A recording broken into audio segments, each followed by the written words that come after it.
ఇప్పుడు బాబుకు కావాల్సింది మెడిసిన్స్ మాత్రమే కాదు, తల్లి కూడా. తల్లి దగ్గరుంటే బాబు హ్యాపీగా ఉంటాడు. నన్ను క్షమించు నాన్న. నేను దూరం అవడం వల్ల నీకు జ్వరం వచ్చింది, కానీ నీ దగ్గరికి రాలేని పరిస్థితి నాది.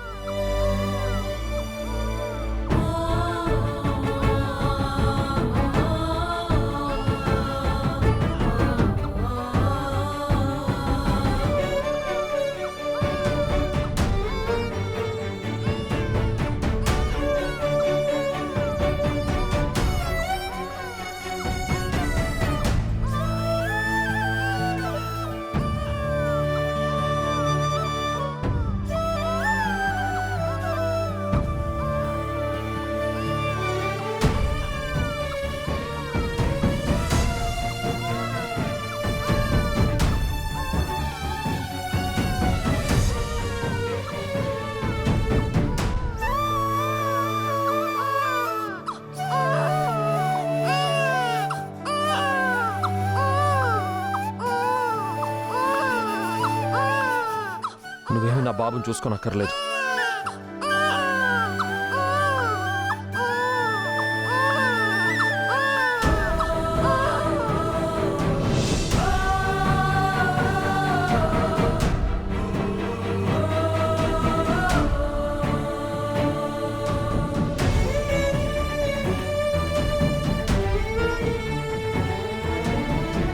ఇదేంట్రా బాబు సడన్ గా ఏడుపు ఆపేశాడు?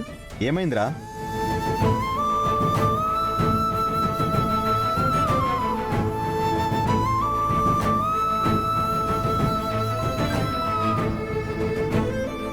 ఇందాక డాక్టర్ గీత ఇంజెక్షన్ చేసింది కదా, దానివల్లే బాబుకి జ్వరం తగ్గిందేమో.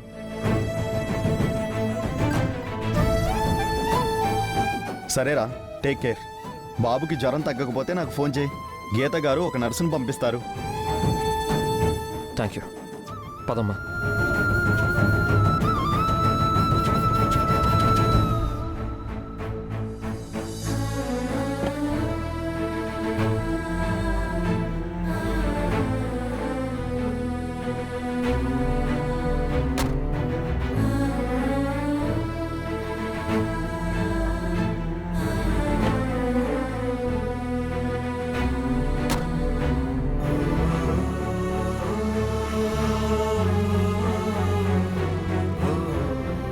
అహల్యని ఎట్టి పరిస్థితుల్లోనూ ఇంటికి రానివ్వకూడదు.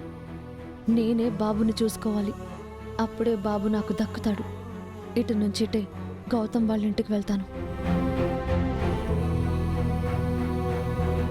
ఓకే ఆకాష్, నేను కూడా వెళ్తాను. బాబుని చూసుకోవాలి కదా. సరే అదితి, నువ్వు కొంచెం పక్కనుంటే గౌతమ్ కూడా ధైర్యంగా ఉంటుంది. వెళ్ళు.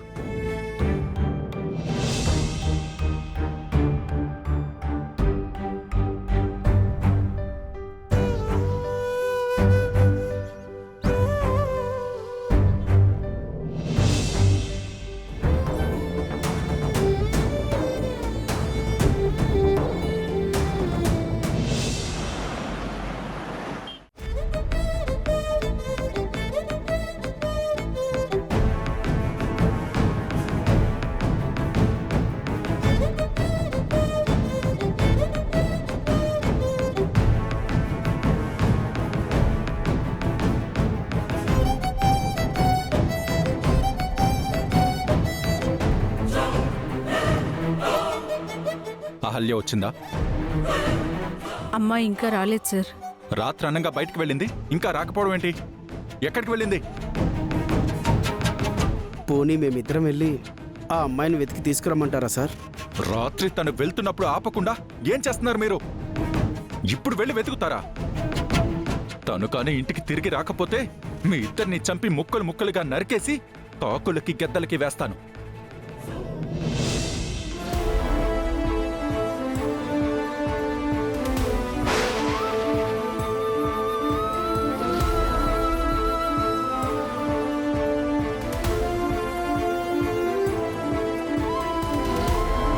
అమ్మా అహల్య, ఎక్కడికి వెళ్ళిపోయావు తల్లి? రాత్రంతా ఎక్కడున్నావు? ఏంటమ్మా డల్గా ఉన్నావు? రాత్రి నువ్వు కూరగాయలు తీసుకొస్తానని వెళ్ళావు కదమ్మా. రాత్రంతా నువ్వు ఇంటికి రాకపోయేసరికి బాబు కంగారు పడుతున్నాడు. అప్పటికి మేము చెప్పాం కదమ్మా, కూరగాయలు మేము తీసుకొస్తామని. మా మాట వినకుండా వెళ్ళావు. బాబేమో మమ్మల్ని తిడుతున్నాడు. ఏమైందమ్మా చెప్పు తల్లి, రాత్రంతా ఎక్కడికి వెళ్ళావు? నాకు ఒక అపరిచిత వ్యక్తి ఫోన్ చేసి బెదిరిస్తున్నాడని చెప్పాను కదన్నయ్యా. అవును చెప్పావు, ఏదో బాక్స్ గురించి అడిగాడని చెప్పావు. రాత్రి వాడు నాకు కనిపించాడన్నయ్యా. ఏంటమ్మా నీకు కనిపించాడా? వాణ్ణి నువ్వు చూసావా? చూశానన్నయ్యా,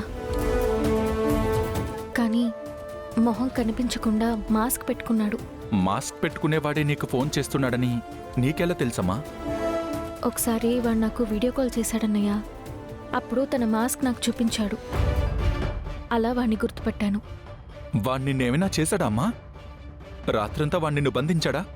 వాణ్ణి తప్పించుకుని వస్తున్నావా? లేదన్నయ్యా, వాణ్ణి పట్టుకుందామని ట్రై చేశాను. కానీ వాడి మొహం చూద్దాం అనుకున్నాను, కానీ వాడు నన్ను కొట్టి పారిపోయాడు. నా తలకి గట్టిగా దెబ్బ తగలడంతో స్పృహ తప్పి పడిపోయాను.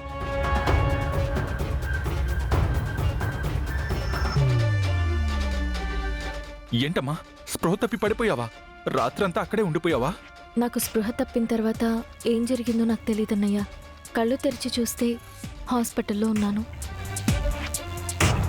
ఎవరో నన్ను హాస్పిటల్లో చేర్పించారంట. స్పృహ రాగానే ఇంటికొచ్చేశాను. అయ్యో ఎంత పని జరిగిందమ్మా. అమ్మా ఇంకెప్పుడు నువ్వు ఒంటరిగా బయటికి వెళ్ళొద్దు. తోడుగా ఇదిగో మా అమ్మ నాన్న ఉన్నారు కదా, వాళ్ళని తీసుకువెళ్ళు. లేదా నాకు చెప్తే నేను నిన్ను తీసుకువెళ్తాను.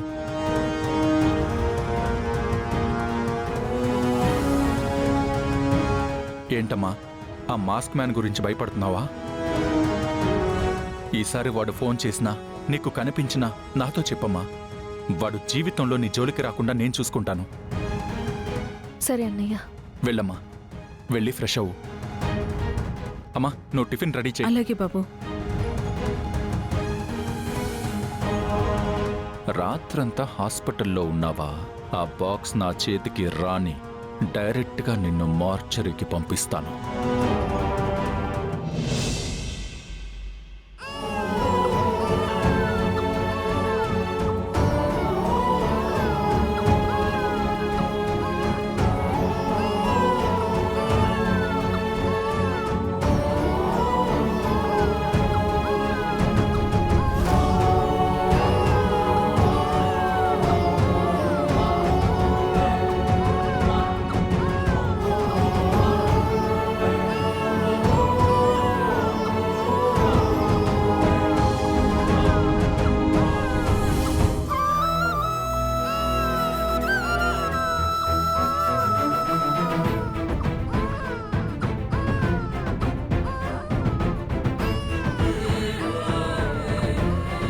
డాక్టర్ ఇచ్చిన సిరప్ వేసినా బాబుకి జ్వరం తగ్గడం లేదేంటి?